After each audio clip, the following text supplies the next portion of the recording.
É um prazer muito grande estar com você mais uma vez e eu quero agradecer a você, porque aonde eu vou nesta cidade, eu encontro gente que assiste todas as semanas a este programa singelo, que não quer ser programa de televisão e nem é gravado para o ser, mas que quer ser apenas um momento de reflexão sobre o Evangelho, de tentativa de alimentar a fé e o coração das pessoas. Então, aonde eu vou, eu encontro todo tipo de gente, de pessoas extremamente simples, garis, varredores de rua, que me dizem que assistem o programa sempre. Assim como eu encontro autoridades de todos os níveis do poder constituído assistindo sempre. E encontro jovens, encontro adolescentes, encontro pessoas de meia idade, idosos, um espectro imenso de pessoas vendo, ouvindo, sendo beneficiadas. E é assim que vai continuar a ser, na graça de Deus, com simplicidade, com singeleza e trazendo o Evangelho a você, porque esta é a única intenção. E o que passar disso seja anátema, como se diz na Bíblia, ou seja uma coisa que não faz sentido, que é por si só maldita, que não vale a pena. Eu quero ler hoje no Evangelho de Lucas, no capítulo 8, no verso 40, é uma passagem que diz que Jesus encontrou a multidão com alegria e todos o estavam esperando. Eis que veio um homem chamado Jairo, que era chefe da sinagoga, e prostrando-se aos pés de Jesus, o que era uma coisa impensável para um judeu naquela época, prostrar-se aos pés de um homem, porque é isso que está acontecendo diante da visão de todos, veio Jairo, o chefe da sinagoga, e prostrando-se aos pés de Jesus, lhe suplicou que chegasse até a sua casa. Pois ele tinha uma filha única de uns 12 anos que estava à morte.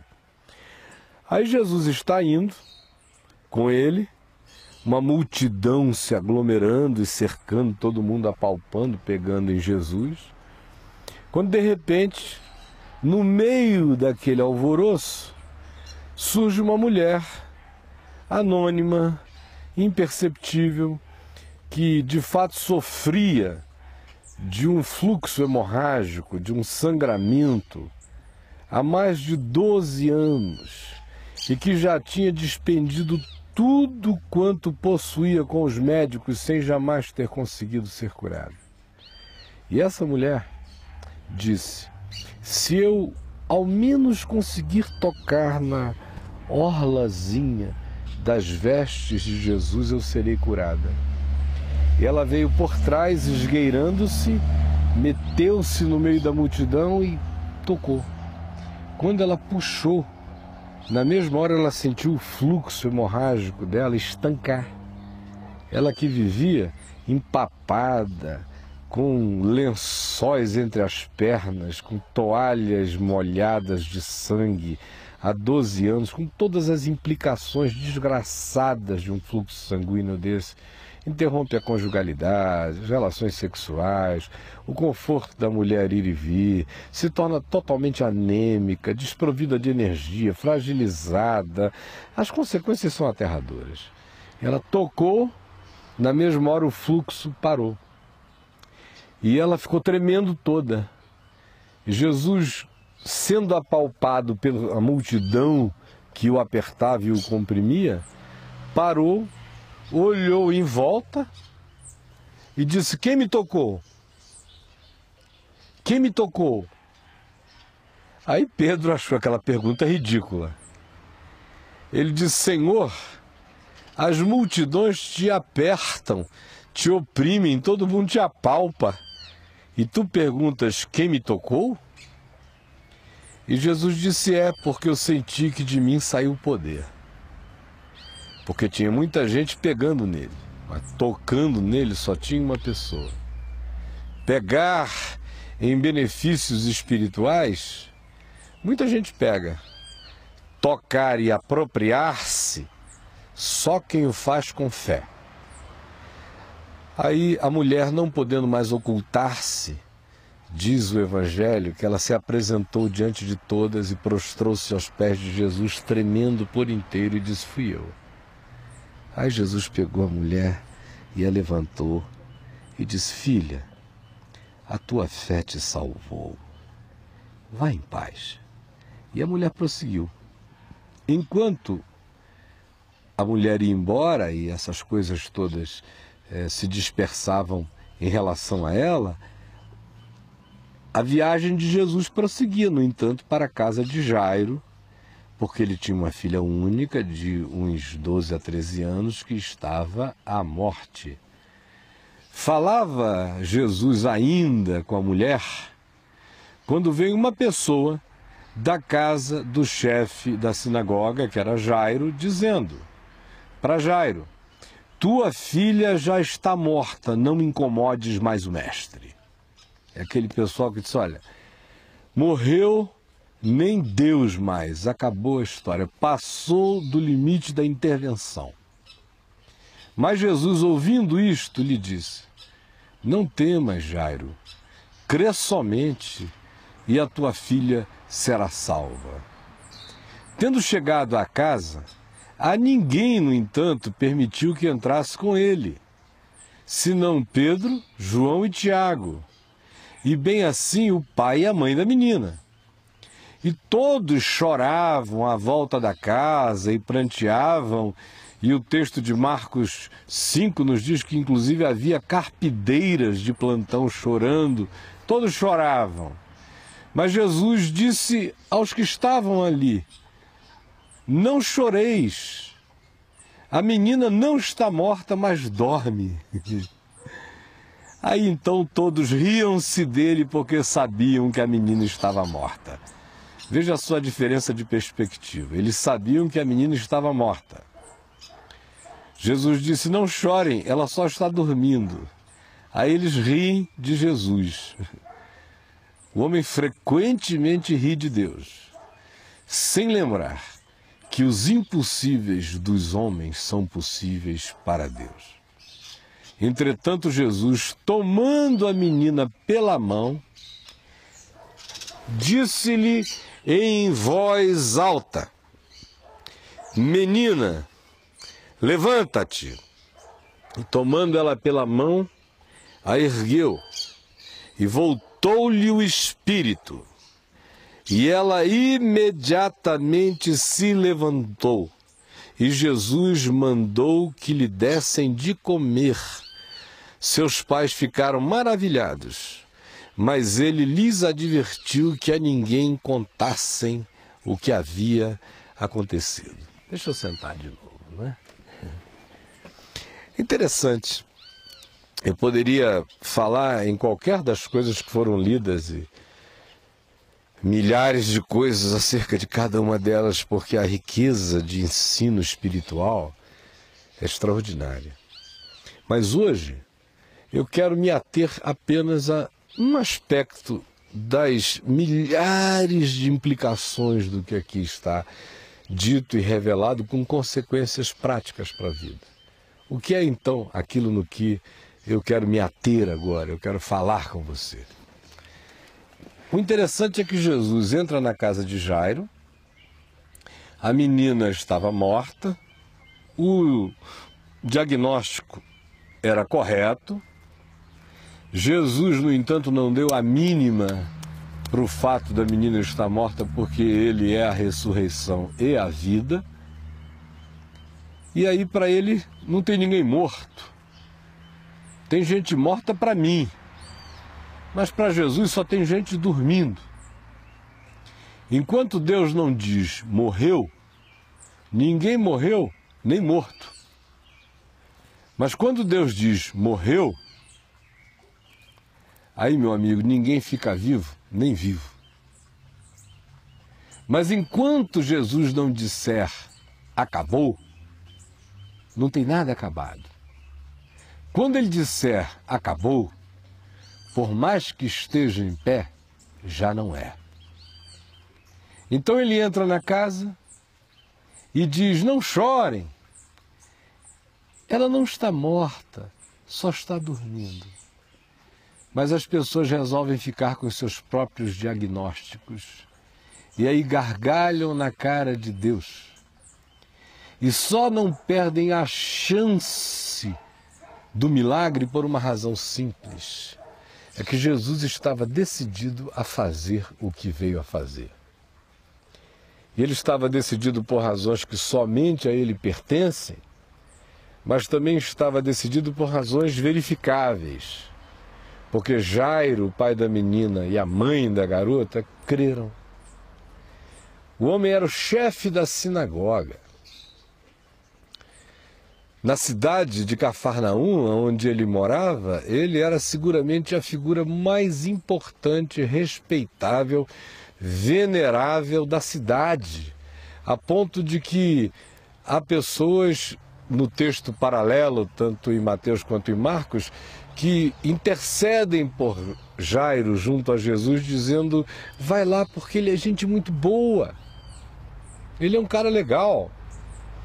Ele é o chefe da sinagoga, mas não ficou idiotado, como geralmente ficam os cardeais, os bispos, os reverendíssimos, os seres que se acham ungidos para um papel hierárquico superior sobre os homens, espiritualmente falando, como se existisse tal coisa. Ao contrário, ele continuou gente, humano. Mais do que isso, ele corre o risco de ser apedrejado, de ser tratado pelos judeus como herege. E mais do que herege, como um apóstata, como um indivíduo que tinha negado o Deus de Abraão, cultuado no templo de Jerusalém, e que havia recebido instrução de que diante de homem algum um judeu se curvaria para adorar, para orar, ou para qualquer forma de reverência, a ponto de que o livro de Daniel nos conta a história de Sadraque, Mesaque e Abdênego, que resolveram encarar os caprichos do rei de Babilônia, sendo jogados numa fornalha de fogo ardente, simplesmente para não se curvarem diante do rei. Era esse o clima, era esse o espírito, como continua a ser até hoje. Esse homem, no entanto, joga tudo isso às favas. Ele está infinitamente mais interessado na filha dele do que nas interpretações. E mais ainda do que isso, para ele correr aquele risco, expondo-se daquela forma, prostrando-se diante de um homem para todos os efeitos, eu abro um parêntese para dizer, eu quando leio, e eu creio que Jesus é Deus, porque eu creio que ele ressuscitou de entre os mortos, fica tudo simples, ele está ajoelhado diante de Deus. Mas esqueça isso. Lá em Cafarnaum, ninguém sabia que Jesus ressuscitaria de entre os mortos. Na melhor das hipóteses, Jesus era um profeta, o maior dos profetas, só isso. E vem um indivíduo e se ajoelha diante dele, como se ele fora Deus. Ora a ele, como se ora a Deus. Pede socorro a ele, como só se pede a Deus. Ora, isso é fé. É fé que chuta qualquer balde, que arranca da cabeça qualquer mitra sacerdotal. Essa aqui, por acaso, não é. Só um bonezinho, eu gosto dos bonés, não tem nada espiritual nisso aqui. É a fé que faz o indivíduo não querer saber o que vão dizer. Por uma razão simples. Aquele homem podia não saber que Jesus era Deus, mas ele sabia que Jesus e Deus andavam numa intimidade tão grande que era a mesma coisa. O fato é que ele faz como faz. E Jesus vai até a casa dele e ressuscita-lhe a filha. Por quê? Como eu disse, por razões que só Jesus tem e também por causa da explicitude, da objetividade, da clareza simples da fé desse papai, Jairo, que corria qualquer risco para ver a sua filhinha salva da morte. Aí o interessante é que Jesus vai e levanta a menina, com todos aqueles aspectos que durante a leitura eu fiz menção a vocês. E aí, uma vez que a garota está levantada, e o texto de Marcos, equivalente a este, diz que a garota começou logo a andar para todo lado, porque tinha apenas 12 para 13 anos, estava na puberdade, era uma adolescente. Adolescente pode estar morta, mas uma vez que ressuscite de entre os mortos, é adolescente. Brinca como adolescente, tem pulsões de adolescente, movimentos de adolescente, euforias de adolescente, tem tudo de adolescente. Esse é um aspecto interessante, é o respeito que o Evangelho tem pelo fato de que cada idade tem suas marcas e tem as suas características. Agora, o que eu quero dizer não é isto. O que eu quero dizer é que Jesus, que ressuscita os mortos, manda dar de comer a quem ele ressuscitou. Não é interessante? A maioria das pessoas iria pensar o seguinte: se fosse um escritor de natureza extremamente miraculosa, desse tipo que superabunda nos meios religiosos cristãos, em todos os lugares, mas nesse país é um carnaval de milagreiros. Se fosse um desses a escrever essa narrativa, ele simplesmente iria falsificá-la por inteiro e dizer que uma vez que Jesus ressuscitou a menina, tão grande foi o poder que durante os próximos 3 anos a garota nem alimentar-se precisou. Ela simplesmente de manhã ia para a porta de sua casa ou da sinagoga de Cafarnaum, abria a boca e levantava as mãos para os céus e comia luz e não precisava de mais nada, porque um dia ela havia sido ressuscitada por Jesus. Você já viu esse tipo de exagero em algum lugar? História da religião está cheia dessa maluquice. É por isso que eu não quero nada com fanfarrices religiosas e tudo com a simplicidade do Evangelho. Porque aqui no Evangelho, aquele que ressuscita mortos manda dar de comer. Ou seja, a intervenção da graça especial, miraculosa, sobrenatural, absolutamente divina na sua manifestação, na sua cristalinidade, de um lado, não prescinde de todos os cuidados humanos, físicos, com a saúde, com o bem-estar psicológico, com a continuidade da vida, com a qualidade do alimento, com o tipo de existência que a gente vive. Entre milhões de coisas, esta é uma das que muito me fascinam acerca de Jesus. É o realismo dele. É o fato de que ele não brinca com Deus em nada, que ele não tenta Deus em coisa alguma. Milagres são graças divinas que, quando chegam como milagres perceptíveis, a gente celebra com alegria, mas a gente não fica com a ilusão de que eles acontecem todo dia. Todo dia é dia de trabalhar. Todo dia é dia de se esforçar. Todo dia é dia de fazermos o melhor. Todo dia é dia de comer. Todo dia é dia de se alimentar. Todo dia é dia de pensar que o corpo é frágil. Todo dia é dia de não tentar a Deus, de não pular do pináculo do templo, de não ficar pensando de que porque Deus me abençoou, eu agora vou tirar férias.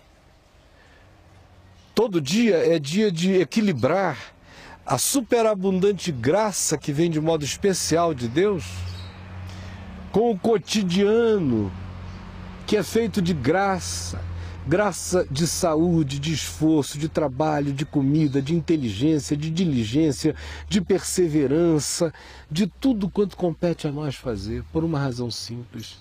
É verdade que se o Senhor não edificar a casa, em vão trabalham os que edificam. É verdade que se o Senhor não guardar a cidade, em vão vigia a sentinela. Mas também é verdade que o Senhor não guarda a casa do pai de família negligente que deixa porta, janela aberta e convite a ladrão. É também verdade que sentinelas desatentas ou pessoas que negligenciam o mínimo de cuidado com a segurança vão ser assaltadas por uma razão simples. O Senhor abençoa aquele que tem fé para crer na bênção de Deus e tem fé para fazer a sua parte na vida. A fé que crê no Deus que ressuscita mortos e que pede socorro e diz: ressuscita minha filha, é a mesma que recebe o mandamento para dar de comer à criança ressuscitada. Por que eu estou falando isso com você? Chega junto, fica aqui. Estou falando isso com você é porque eu encontro todo dia gente que acha que a fé em Jesus é mágica, que Jesus é o Chris Angel, fazendo truquezinhos. E essas pessoas são alimentadas nessa mentira por milhares e milhares de pregadores de engano, fantasia e ilusão. Conclusão: o indivíduo vai, aposta tudo, se arrebenta todo, perde a fé e fica cínico e depois não quer saber de mais nada. O Evangelho de Jesus é exatamente como eu estou anunciando a você. Você entendeu? Aí você diz: poxa, você é presunçoso. Está dizendo que o Evangelho é exatamente como você está anunciando. Olhe bem para mim. Você acha que se eu acreditar, se eu tivesse alguma dúvida acerca do fato de que isto aqui que eu estou anunciando, como eu anuncio, não fosse o Evangelho, eu estaria aqui? Eu passei dessa há muito tempo. Aliás, eu nunca estive nessa. Eu fui pregar na televisão com 18 anos de idade, desde então nunca mais parei. E cobri este país inteiro com milhares de mensagens que abençoaram milhões de pessoas. E em outros países no mundo inteiro, não é porque eu estivesse com vontade de aparecer, não, nunca quis. Nunca procurei nada, nunca fui atrás de nada. Se você me vir em algum lugar é porque me deram, ou me convidaram, ou me chamaram. Eu não sou tatu e nem topeira, e nem tenho vocação para nenhum tipo de manifestação narcisista. Não preciso me ver em lugar nenhum. Eu estou aqui por uma única razão. Olhe bem para mim. Eu creio até o talo em tudo que eu estou dizendo. Por isso eu repito, o Evangelho é assim como eu estou anunciando. E uma das verdades dele é esta: aquele que ressuscita os mortos manda você fazer a sua parte. Manda você ir à luta, manda você trabalhar, confiando, tendo fé, crendo na ressurreição, tomando posse da presença de Deus, mas fazendo o que lhe compete fazer. Do contrário, não fique se queixando e dizendo: ai, eu fui na corrente, eu fiz tudo que mandaram e não aconteceu nada. Ore e trabalhe, creia e haja, confie e faça a sua parte. É assim que é. O que não for assim é mentira.